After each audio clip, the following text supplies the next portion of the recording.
Gold trusted gold buyers మీరు తాకట్టు పెట్టిన బంగారాన్ని విడిపించి ఈ రోజు ఉన్న మార్కెట్ ధరకు కొనబడును. ఇడ్రా అనగానే ఎందుకని ఫస్ట్ అదొక డైవర్షన్ పాలిటిక్స్ అనేది గుర్తొస్తోంది. నెక్స్ట్ బెదిరింపులు భయపెట్టడానికి వాడుకుంటున్నారు అనేది అటు బీఆర్ఎస్ చెప్తోంది, బీజేపీ కూడా అదే మాట అంటోంది. మీరెలా చూస్తున్నారు? బీజేపీ ఆ మాట ఎప్పుడు అనలేదు. లీడర్స్ అంటున్నారే కొంతమంది. సో అభిప్రాయాలు రకరకాలుగా ఉండడంలో తప్పేం లేదు. మీ చేతికున్న 5 ఏళ్ళే 5 రకరకాలుగా ఉన్నప్పుడు వ్యక్తుల మధ్యలో అభిప్రాయ భేదాలు ఉండడాన్ని తప్పెట్లా పెడతారు? Bharatiya Janata Party stands for nature. Narendra Modi గారు చాలా స్పష్టంగా చెప్పినారు. తల్లి పేరు మీద 2 మొక్కలు నాటండి అని నరేంద్ర మోడీ గారు చెప్పినారు. చాలామంది విమర్శించేటోళ్ళు విమర్శిస్తారు. ఎందుకు చెప్పినారు నరేంద్ర మోడీ గారు 2 మొక్కలు పెట్టండి అని? అంటే ప్రకృతి పర్యావరణం 2 దెబ్బతింటున్నాయి, ఎకలాజికల్ ఇంబ్యాలెన్స్ జరుగుతూ ఉంది, పర్యావరణాన్ని రక్షించాలి. ఉత్తరాఖండ్లు, కేదార్నాథ్ దేవాలయాలు, నిన్నగాక మొన్న జరిగిన వాయనాడులు, 2020 నవంబర్లో డిసెంబర్లో జరిగిన భాగ్యనగరం వరదలలో మునిగిపోవుడు, ఈరోజు మీరు ఈ ఛానల్ ఇంటర్వ్యూ చేస్తున్నప్పుడు ఉభయ తెలుగు రాష్ట్రాలు వరద నీళ్ళల్లో విలవిల్లాడ్డాలు, ఇవన్నీ జరుగుతున్నాయి. ఎందుకంటే ప్రకృతి విధ్వంసం జరిగింది కాబట్టి. ఆ ప్రకృతి విధ్వంసం జరగకూడదు అంటే చెరువులు, కుంటలు, నాలాలను రక్షించడం అనేది రేవంత్ రెడ్డి మానసపుత్రిక కాదు, రేవంత్ రెడ్డి కలగన్నది కాదు. చాలామంది తెలియక మీది మీద చదివి మీది మీద పేపర్లు చూసి గోల పెట్టేటోళ్ళు చాలామంది ఎక్కువ అయిపోయారు. దానికి తోడు మీ యూట్యూబ్ ఛానల్లో చర్చలు లొల్లులు ఎక్కువ పెడతా ఉన్నాయి. 1994లో అప్పటి కాంగ్రెస్ ముఖ్యమంత్రి దివంగత కోట్ల విజయభాస్కర్ రెడ్డి గారు మొట్టమొదటిసారిగా ఈ భాగ్యనగరంలో మీరాలం ట్యాంక్ అనేటువంటి ఒక చెరువు కబ్జా అయిందని చెప్పి కంప్లైంట్ వస్తే శ్రీమతి రేచల్ చటర్జీ అనేటువంటి ఒక ఐఏఎస్ అధికారిని పంపించి మీరాలం ట్యాంకులో కట్టిన అన్ని కన్స్ట్రక్షన్స్ని గులగొట్టిండు. ఎప్పుడది? 1994లో. 30 ఏళ్ల క్రితం జరిగిన ఒక సంఘటన మీకు తెలియదు, ఎందుకంటే మీరు కొత్తగా వచ్చిన రిపోర్టర్లు కాబట్టి. 30 ఏళ్ల కింద ఉన్న రిపోర్టర్లు ఎవరైనా అడిగితే చెప్తారు. ఇలా మీరాలం ట్యాంక్ ఉందా? కవిత గారు, ఇలా మీరాలం ట్యాంక్ ఉందా? రిపోర్టర్లు కాదు, లేదు. నన్ను చెప్పనీరు కవిత గారు, నన్ను చెప్పనీరు. అందరికి సమాధానం చెప్తా, మీకు కూడా చెప్తా నేను. తర్వాత 2007, 2008లో ఉమ్మడి ఆంధ్రప్రదేశ్ హైకోర్టు లోపల కొన్ని కేసులు వేసినారు. ప్రజా ప్రయోజన వాద్యాలు, కొంతమంది మీలాంటోళ్ళు నాలాంటోళ్ళు పోయి ఇక పలానా చెరువు కబ్జా అవుతుంది, పలానా నాలా కబ్జా అవుతుంది, భవిష్యత్తుకు నష్టం అవుతుంది అని చెప్పి వేసినప్పుడు ఆంధ్రప్రదేశ్ ఉమ్మడి హైకోర్టు 2010వ సంవత్సరంలో అన్ని WPలని కలిపి జడ్జిమెంట్ ఇస్తూ లేక్ ప్రొటెక్షన్ సెల్ అనేది ఒకటి పెట్టమని చెప్పింది. నేను ఇప్పుడు కాయిదాలు తెచ్చుకోలే కవిత గారు, if I'm not wrong and subject to correction. GO number 154 అని ఏప్రిల్ 2010వ సంవత్సరంలో అప్పుడు ఉన్నటువంటి ఉమ్మడి ఆంధ్రప్రదేశ్లో కాంగ్రెస్ ప్రభుత్వం ఒక జీవో ఇచ్చింది. దేనికోసం ఇచ్చింది? లేక్స్ ప్రొటెక్షన్ కోసం. జీవో 111లో ఉన్న భూములలో జరుగుతున్న అక్రమ నిర్మాణాలని ఆపేతందుకు chief secretary, revenue secretary, DGP ఇట్లా 18 మంది అధికారులని సభ్యులుగా పెట్టి protection cell, lake protection committee అని ఒక కమిటీని వేసి ఈ భాగ్యనగరాన్ని కాపాడమని చెప్పింది.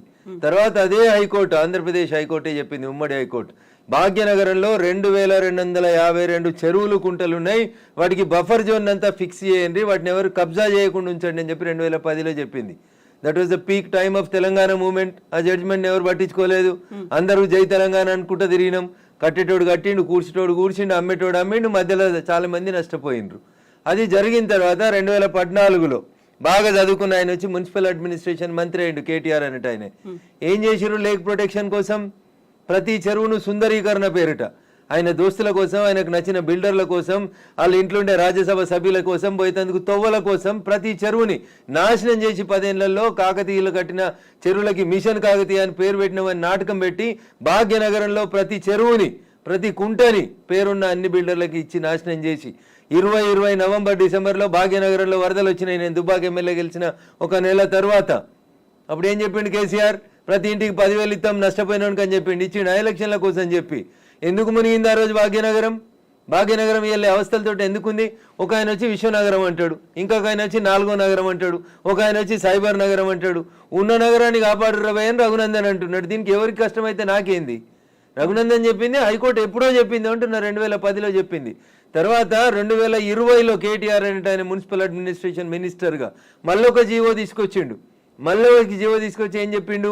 అప్పటి కొత్త జిల్లాలు అయినాయి, ఉన్న భాగ్యనగరాన్ని కాపాడలేనోడు, కూట్ల రాయి తీయలేని కేటీఆర్ అనేటోడు మళ్ళీ ఒక జీవో తెచ్చిండు. జీవో నెంబర్ 46, 54 కరెక్ట్ గుర్తులేదు కవిత గారు నాకు, సబ్జెక్ట్ టు కరెక్షన్. దాంట్లో ఏం చెప్తాడు? మెదకు, సంగారెడ్డి, సిద్దిపేట జిల్లాలని కూడా ఈ లేక్ పరిరక్షణ కమిటీ లోపలికి తీసుకురావాలని చెప్పిండు. జీవో 2021లో ఇచ్చిండు. 22లో ఇంకో జీవో ఇచ్చిండు. ఇచ్చి లోకల్ బాడీస్కి ఒక జాయింట్ కలెక్టర్ ఉంటాడు ప్రతి జిల్లాలో. ఆ లోకల్ బాడీస్కి జాయింట్ కలెక్టర్ ఎవరైతే కలెక్టర్గా పనిచేస్తున్నాడో ఆయనను వీటికి లేకుల రక్షణ కోసం ఇన్ఛార్జిగా పెట్టిండు. ఎన్ని చెరువులు కబ్జా అయినాయి, ఎన్ని కుంటలు కబ్జా అయినాయి?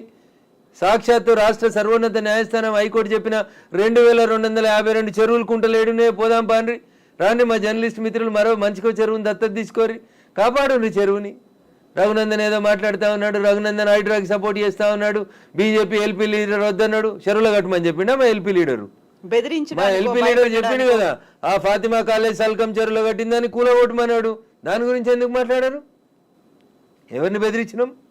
మీ దగ్గర జేసీబీలు లేకపోతే మేము జేసీబీలు ఇస్తాము అని చెప్పినాం. కిరాయి లేకుండా ఫ్రీగా ఇస్తామో బుల్డోజర్లు, తప్పేముంది అందులో?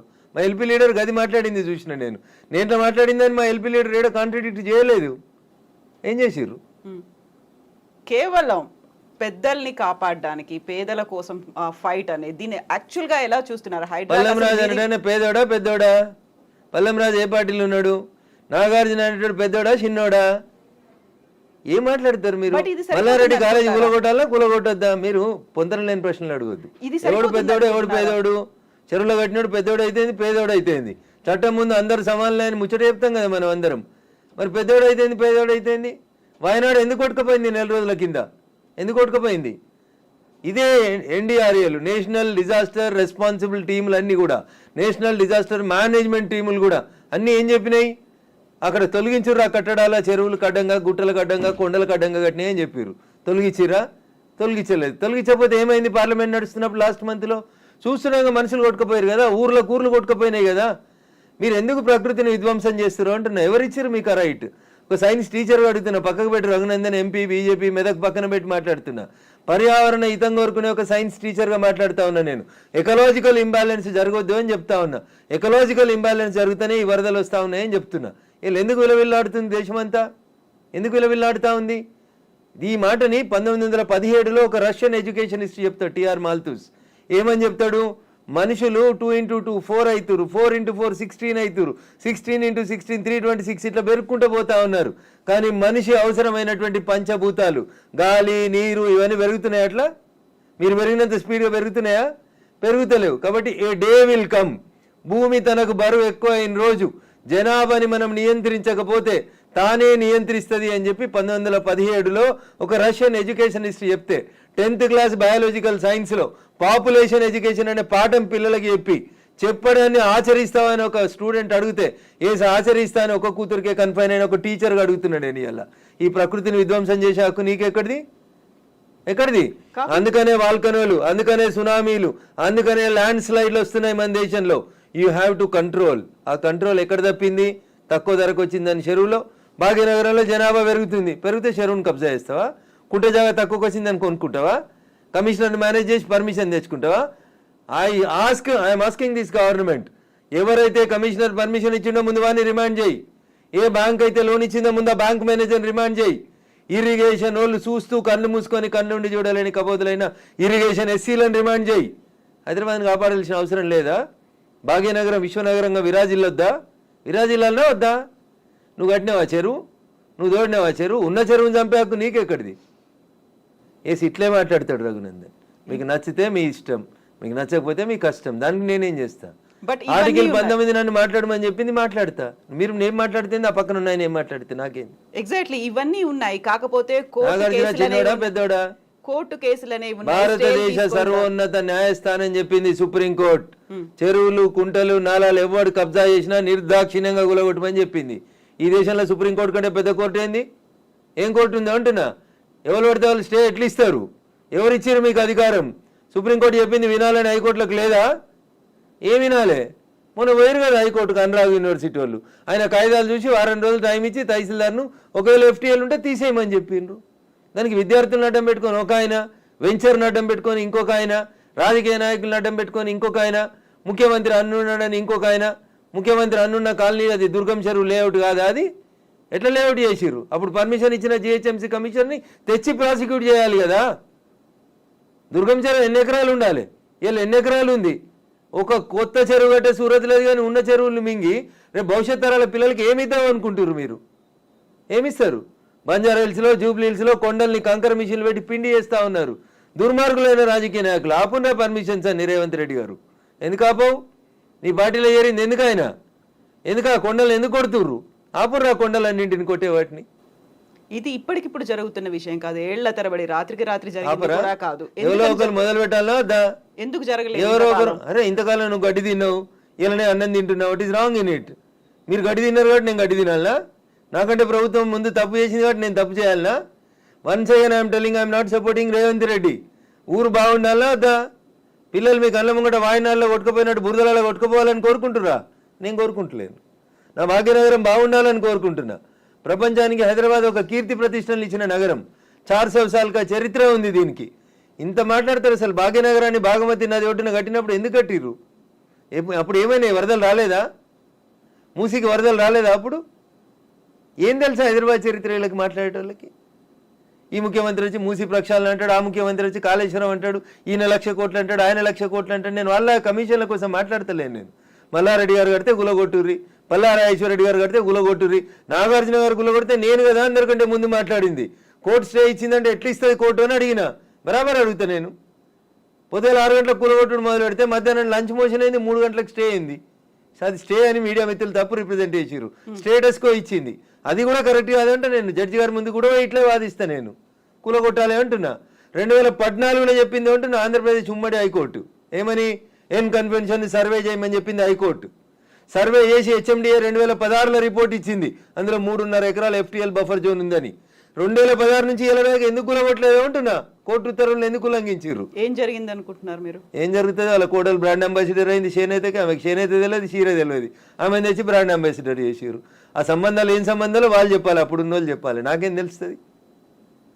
వాళ్ళకి ఆ రంగుల లోకంతో ఉన్న రక్త సంబంధం ఏందో వాళ్ళు చెప్తే బాగుంటుంది. నానోరు ఎందుకు ఖరాబ్ చేస్తారు?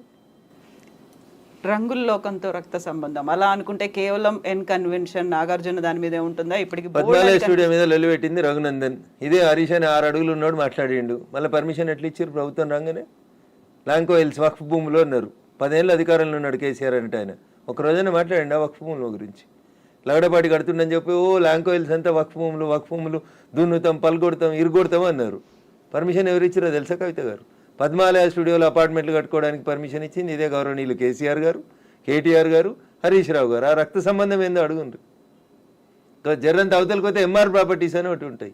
ఎంఆర్ ప్రాపర్టీస్లో రైతులు, తెలంగాణ రైతులు మా భూములు పోతున్నాయని ఏడిస్తే వాళ్ళకి పైసలు ఇప్పిస్తామని స్పీచ్లు ఇచ్చిండు. ఇదే కేటీఆర్, అదే హరీష్ రావు, అదే కేసీఆర్ అన్నట్టు. ఆయన 10 ఏళ్ళు మంత్రులుగా పదవి అనుభవించారు. ఎన్నడన్నా ఎంఆర్ ప్రాపర్టీస్లో భూములు కోల్పోయిన రైతుల గురించి మాట్లాడేందుకు వీళ్ళకి నోరు వచ్చిందా? ఎందుకు రాలేదనుకుంటారు కవిత గారు? కారల్ మార్క్స్ అని కమ్యూనిస్టు సిద్ధాంతకర్త చెప్తాడు, మానవ సంబంధాలన్నీ ఆర్థిక సంబంధాలనే చెప్తాడు. అందుకనే రాఘవేంద్రరావు సినిమాక్స్ని ముట్టలేదు టీఆర్ఎస్ పార్టీ. పద్మాలయ స్టూడియోస్లో అపార్ట్మెంట్లు కడుతుంటే సపట్లు కొట్టిర్రు. ఎంఆర్ ప్రాపర్టీలో తెలంగాణ రైతులు మునిగిపోతే నోరు మూసుకున్నారు. నాలాంటి ఎవడో మాట్లాడాలి కాబట్టి మాట్లాడడం మొదలు పెడతా ఉన్నాం. I stand for the poor only. నేను ఇప్పుడు ఈ రాష్ట్ర ప్రభుత్వాన్ని డిమాండ్ చేస్తా ఉన్నా. కానీ నేను అమ్ముతురు కదా కోకాపేటలో ఎకరం 100 కోట్లు పెట్టి 100 ఎకరాలు అమ్మిండ్రు కదా. ఆ పక్కన ఇంకా 150 ఎకరాలు ఉంది ప్రభుత్వ భూమి. ఇప్పుడు ఈ ఇండ్లు పోతున్న వాళ్ళందరికీ ఒక 25 ఎకరాలు లేఅవుట్ చేయండి. ఈ పేదోళ్ళందరికీ మంచిగా 100 గజాల స్థలం ఇయ్యండి. ప్రధానమంత్రి ఆవాస్ యోజన కింద ఇంటి పైసలు 5 లక్షలు ఇయ్యండి. ఇందిరమ్మ ఇంటి కింద నువ్వు 5 లక్షలు ఇయ్యి. ఈ నాలాల మీద కట్టుకున్న వాళ్ళు, చెరువులు కుంటలలో కట్టుకున్న వాళ్ళ కోసం ఏంది కోకపేటలో 100 కోట్లకు ఎకరం పోయే భూమిలో వీళ్ళకి లేఅవుట్ చేసి 25 ఎకరాలు అక్కడ ఉప్పల్ బగాయతో లగాయతో అని పెట్టి అమ్మిర్రు కదా ఊడా యాక్షన్ పెట్టి. అట్లా ఈ గరీబ్ వాళ్ళందరికీ తీసుకొచ్చాడు కాలనీ కట్టు. వీళ్ళు అరువులు కాదా 100 కోట్ల భూమిలో ఉండేందుకు? 10 ఏళ్ల క్రితం కట్టుకున్న ఇల్లు కన్నం కూడా కూలిపోతుంది కదా, బాధపడుతురు కదా. వాళ్ళని తీసుకొచ్చాడు 25 ఎకరాలు లేఅవుట్ చేయి Revanth Reddy. Then I will support you, then I will congratulate you. అంతేగాని అసదుద్దీన్ ఓవైసీ ఇచ్చిన ఉడత ఊపులకు భయపడితే 400 కాదు 4000 స్టూడెంట్స్ ఉన్నారని బెదిరిస్తాడు. ఎందుకు సల్కం చెరువు కూల్తలేదు? కూలాలి కదా సల్కం చెరువులో ఉన్న ఫాతిమా మెడికల్ కాలేజ్. ఎందుకు భయపడుతున్నారు? ఏమవుతుంది రేవంత్ రెడ్డి గారు? మొదలు పెట్టినావు కదా, కొట్టేసేయన్ని. అపప్రద నీకెందుకు? మల్లారెడ్డితోటి పాత పాగుందని, పల్లారాజేశ్వరరెడ్డి పార్టీ మారతలేడని కొడుతున్నా చెడ్డ పేరు ఎందుకు?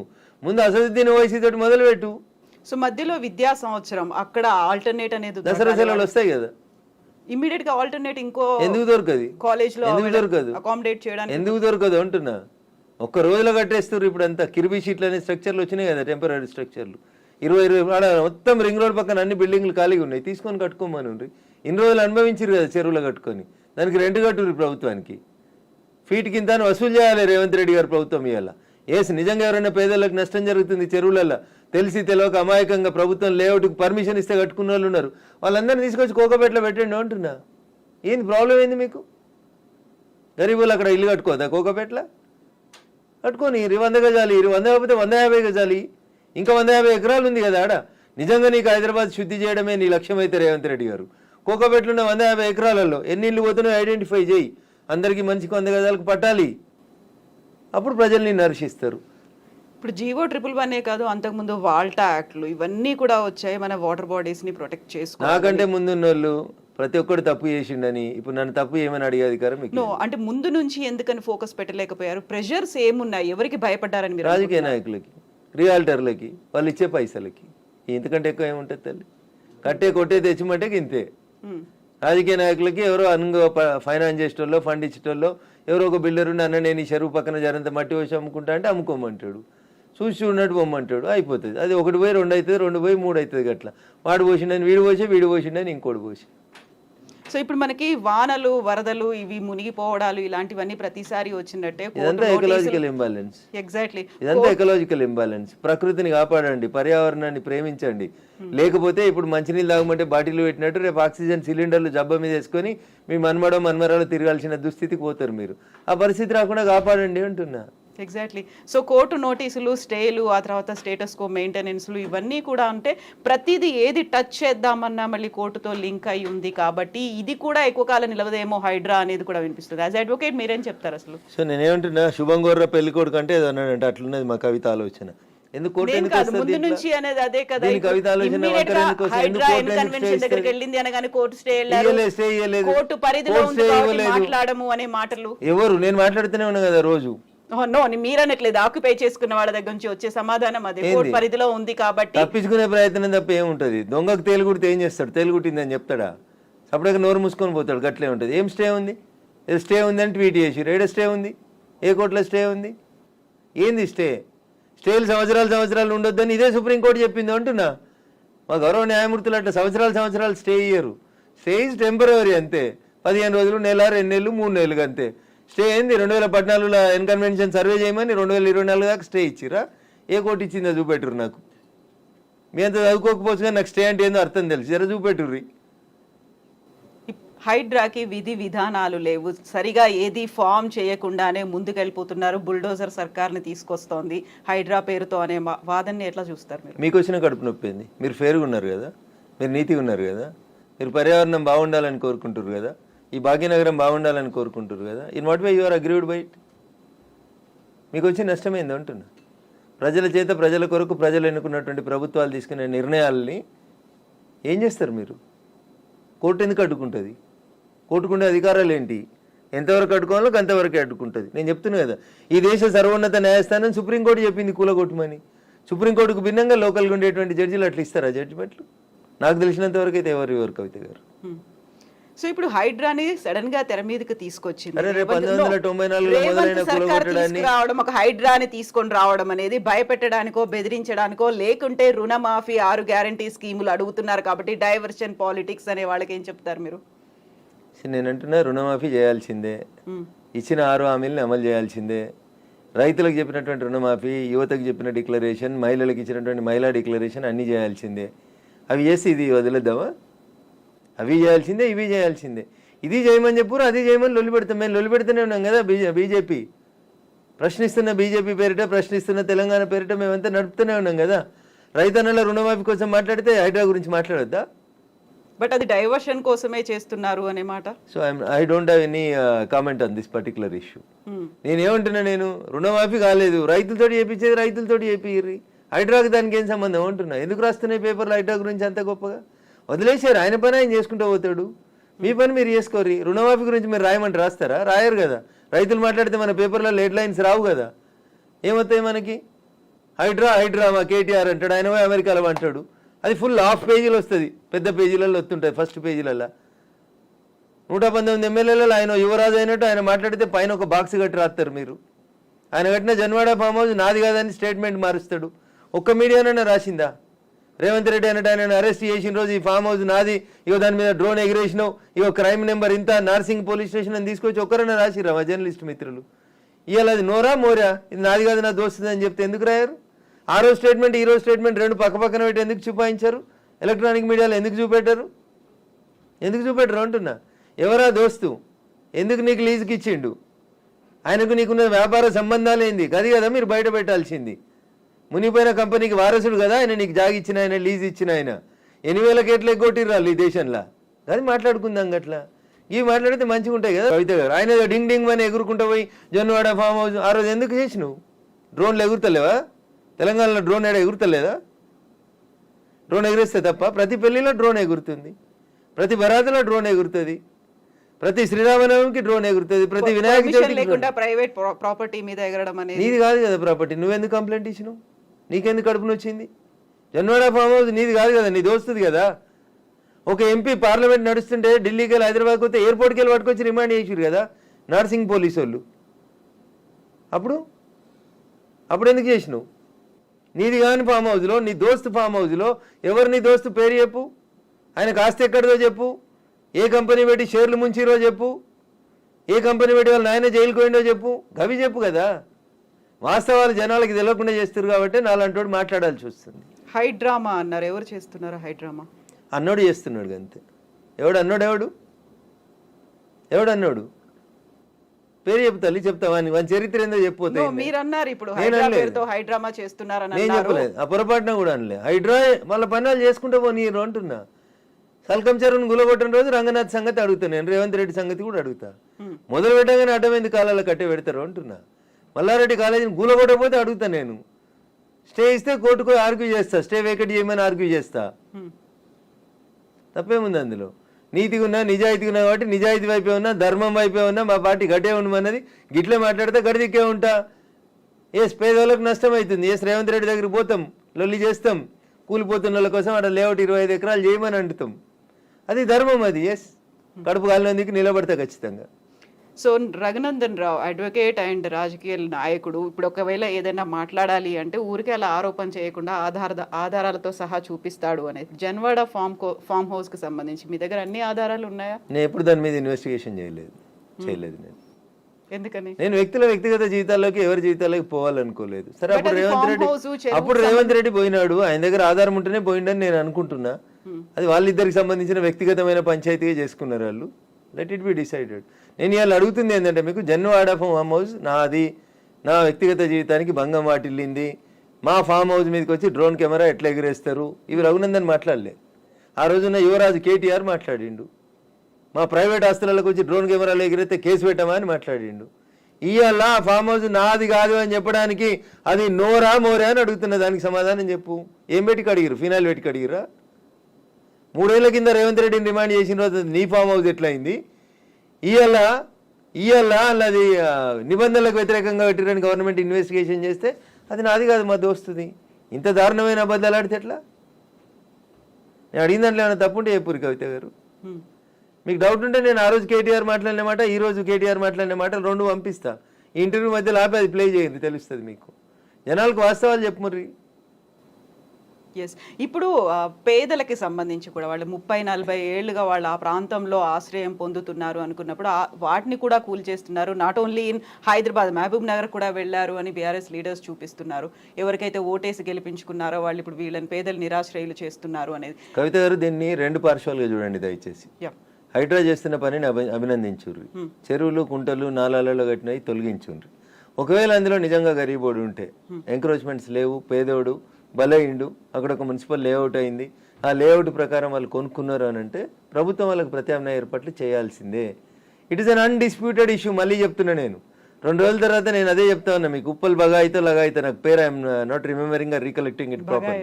ఉప్పల్ బగాయితులు ఎట్లా ప్లాట్ చేసి అమ్ముకుర్రో, ఇప్పుడు ఉన్నారు కదా రాజపుష్ప ఆయన 100 కోట్లకు ఎకరం రిజిస్ట్రేషన్ ఆపినావు కదా, ఆ 10 ఎకరాలలో ప్లాట్లు చేసి ఇచ్చేసే వీళ్ళకి. ఆ పక్కన ఇంకా 150 ఎకరాలు ఉంది కవిత గారు, దాంట్లో 25 ఎకరాలు లేఅవుట్ చేయి. ఈ ఇల్లు కోల్పోతున్న వాళ్ళందరికీ అంటున్నా, your the custodian of the peoples money, అంతేగా నువ్వు ఓనరు కాదు కదా. ఇటు ఇల్లు కోల్పోయినా నష్టపోయిన ఆయనకి 100 గజాలు ఇవి అంటున్నా. 100 కోట్లకు ఎకరం ఉన్న భూమిలో 100 గజాలు ఇస్తే you will not feel happy Kavitha గారు? ఉంటారా ఉండరా? కొంచెం కోపం తగ్గుతుందా తగ్గదా? ఇచ్చేయండి అంటున్నా. మియాపూర్లో 100 ఎకరాలు కొంతమంది పెట్టుబడిదారులు దోసుకున్నారు, కబ్జాలు చేసిర్రు, పంచురా భూముల్లో ఉంటుంది ఇట్లాంటి వాళ్ళకి. అమాయకత్వంతో తెలిసి తెలియనితనంతో లేఅవుట్లు చెరువులు కుంటలలో ఎవడన్నా బిల్డర్ చేసిన మోసానికి బలైన పేదోళ్ళు ఉంటే బరాబరాలకు ప్రభుత్వం న్యాయం చేయాల్సిందే. కూలగొట్టడం ఎంత ధర్మమో పేదోని కాపాడడం కూడా అంతే ధర్మం. ఈ రెండు ఇన్సెపరబుల్ ఇష్యూస్. ఒక నాణానికి బొమ్మ బొరుసు ఎట్లుంటాయో చెరువుని కాపాడడం నీ బాధ్యతనే, నష్టపోయిన గరీబోని ఆదుకోవడం కూడా నీదే బాధ్యత. ఆదుకోవాలని కూడా ప్రభుత్వాన్ని మేము డిమాండ్ చేస్తా ఉన్నాం. ఎగ్జాక్ట్లీ. ఇప్పుడు హైదరాబాద్ హైడ్రాకి సంబంధించి ఈ ఒక అంశం రన్ అవుతూ ఉన్నప్పుడే ఇంకొక అంశం కూడా తెర మీదకి వచ్చింది. మహబూబ్నగర్ పోవద్దా? మహబూబ్నగర్లో చెరువు కబ్జా చేస్తే గులగొట్టొద్దా? ఎగ్జాక్ట్లీ. సిద్దిపేటలో చెరువు కబ్జా చేస్తే గులగొట్టొద్దా?